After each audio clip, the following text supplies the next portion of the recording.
E depois desse lance da cassação do Gabriel, tudo isso que aconteceu com ele, como que ficou o clima lá com a segurança, com o Gabriel? Então, a gente teve que voltar, né? Porque como a gente é da ativa, a gente tem que se apresentar na unidade, né? Isso foi muito cobrado pela imprensa também, né? Só que eles esquecem que tem todo um trâmite burocrático por trás, né? Não é simplesmente o Gabriel foi cassado, eu vou pegar e vou chegar lá e falar, ó, eu tô aqui, eu sou o Assunção, sou da escola do vereador, quero voltar a trabalhar. Não é assim, tem todo um trâmite burocrático, tem todo um papel por trás daquilo, né? A Câmara tem que oficiar, eles têm que me notificar, eles têm que me avisar, ó, você está com o ofício pronto, você tem que se apresentar, tá aqui o papel, vai lá na sua unidade e se apresenta. Então tem todo um processo, né? Não é só simplesmente você pegar e falar, eu estou aqui.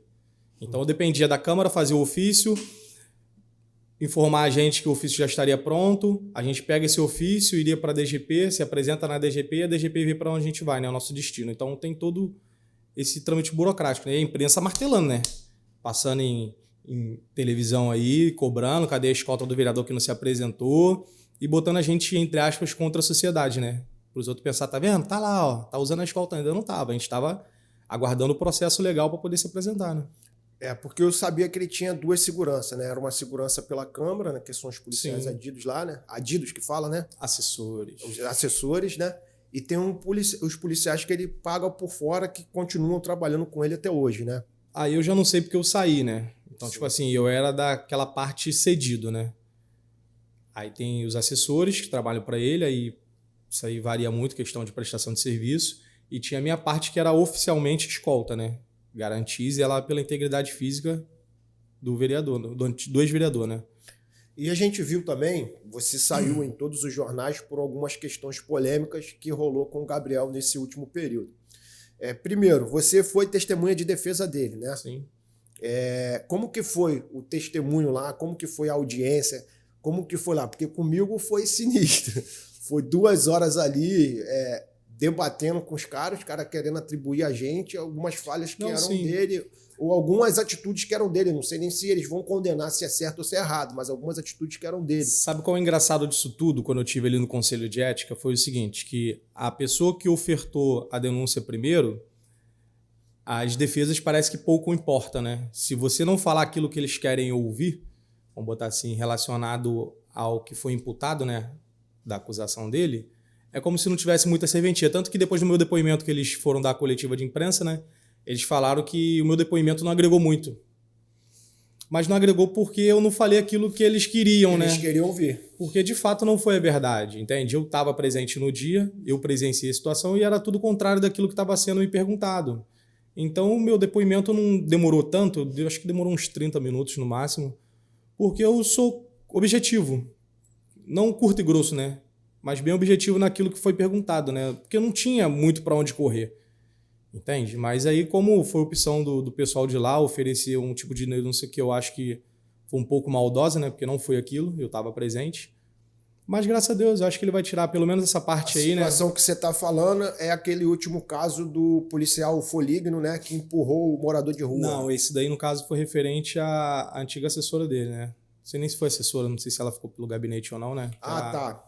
Que foi da menina que denunciou ele de assédio. Isso, a Luísa, né? Entendi. Então, foi mais ou menos nessa situação. E igual falou lá em casa pra minha esposa, né? Graças a Deus, a maioria das coisas que aconteceu foram na minha folga. Então, geralmente, quando eu vou responder, tava de folga. Graças a Deus. Então, não tem muito o que... Você via muita coisa lá dentro? Como que era o dia a dia do Gabriel? Participava da vida pessoal dele, Sim. das festas, tudo? Porque vocês estavam 24 horas. E como que era o dia a dia do Gabriel? Quando ele tinha evento, ele ia, a gente ia normal. Nunca foi diferente, né? Casa de show, boate, isso aí, geralmente ele era convidado, né? Então a gente tinha que estar com ele, né? Até para garantir a integridade dele, né? Então, independente do lugar, a gente tinha que estar. Se era casa de show, se era uma atividade parlamentar, qualquer coisa relacionada a estar com ele, a gente tinha que se fazer presente, né? Uma questão que foi bem polêmica foi a questão do experimento social, né? Que ele fez um experimento social na Lapa, o policial agrediu ali, deu um empurrão no morador de rua, e o Gabriel, no seu discurso ali na Câmara, ele falou, né, que o policial ele responde ali pelos atos dele, e não era a responsabilidade do Gabriel. Como que você vê essa situação? Cara, eu como policial da escolta e defendendo aos amigos que faziam parte da escolta, eu acho que ele pecou na fala dele. De que sentido? Ali na Câmara ali ele falou, né, que aquilo dali era a responsabilidade do policial, de ter tido aquela atitude, de ter empurrado e que ele responderia por isso, entre aspas, é o jargão que a gente usa na polícia, né, o RG individual, né? Eu não vejo dessa forma, porque a partir do momento que você presta serviço para uma pessoa garantindo a integridade física dela, independente se você estava no momento ou não, ou se você tivesse saído do momento e não tivesse presenciado, mesmo assim você teria que defendê-lo. De que forma? Ó, vamos supor, lá no dia da votação da cassação, que ele tocou nesse assunto. Eu acho que ali ele tinha que ter falado de que forma. O policial da minha escolta ele tomou essa atitude porque ele viu ali o morador, a pessoa supostamente indefesa, como a população tem julgado, né? Ele estava com a pedra na mão, segundo o policial, né? O Foligno falou, ele estava com uma pedra na mão para atacar na equipe que estava. O vereador já tinha se retirado e entrado no carro dele.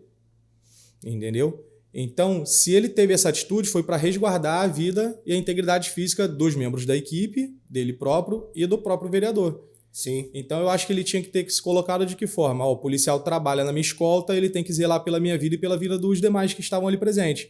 A partir do momento que aquele morador de rua ou aquela pessoa pegou uma pedra para atacar na equipe, aquilo já se tem como uma ameaça, né? Uma ameaça, Exatamente. Como poderia ter sido uma arma, uma Exatamente. Faca. Agora, você imagina, vamos inverter a situação. Imagina se ele taca aquela pedra e pega na testa do vereador, ou na cabeça ou no braço. De quem seria a culpa? Da escolta que não estava observando aquele risco ali. Entendi. Então, se ele defendeu o vereador e os demais, eu acho que ele tinha que ter falado que aquilo dali era a função dele e ele fez corretamente. Porque se ele entendeu aquilo como uma ameaça, ele fez mais do que certo ter empurrado ou ter tido qualquer outro tipo de atitude. E não simplesmente virar e falar que aquilo dali o policial vai responder e que o policial ele vai assumir a responsabilidade, sendo que ele estava prestando serviço para o vereador no dia, ele estava de serviço. Entendi. Então, se a nossa missão é essa, a gente tem que fazer, entre aspas, o impossível para que nada aconteça. Porque qualquer coisa que aconteça é culpa da escolta, é culpa de quem estava fazendo a segurança, entende? Inclusive, vocês arriscam suas próprias vidas para poder defender ali as pessoas que vocês estão trabalhando. Exatamente. Quantas ameaças eu recebi, quantas pessoas já me ligaram e falaram, cara, sai, vai dar ruim, sai porque tem gente querendo pegar. Mas a gente que trabalha, a gente que era amigo da mesma turma e questão de pensar por esse lado, né? Pô, não vamos sair, vamos deixar o moleque sozinho, não. Teve muita gente que saiu. Principalmente na época do fato que você caiu lá com a câmera, né? Que dali foi, acho que a época mais tensa. Mais tensa, mais atribulada, porque você recebia ligação, você recebia mensagem toda hora, sai, que vai dar ruim, isso, os caras vão pegar e que não vai pegar. Mas aí como é que tu sai? Tu vai deixar o moleque sozinho no rabo de foguete? Porque não quem vai, tá né? de fora acha que a gente faz parte de toda a operação. Exatamente. Eu por exemplo, eu fazia... Ele tinha uma regra, né? Que câmera não falava, não é isso? Câmera não fala, irmão, fica quieto, não fala. Eu não participava do criativo, eu não participava de nada. Muitas das vezes eu não sabia nem para onde eu estava indo. Né? Se você que estava ali não participava e não sabia, imagina. E a segurança também não. E aí os caras começaram a atribuir a gente em algumas situações como se a gente que tivesse elaborado a operação, exatamente, investigado tudo, e ele tinha uma equipe própria para isso, né, sim, cara? Sim, ele tinha toda essa galera, né, que fazia esse tipo de serviço para ele. A gente da segurança era os executores, né, vamos botar assim, da missão, né, que é dirigir, de fazer a segurança, mas a gente também não sabia de muita informação. Eu não sei se isso era bom ou se era ruim, né? Mas às vezes as pessoas perguntam, pô, você é da segurança, não sabia? Pô, não sabe. Não sei.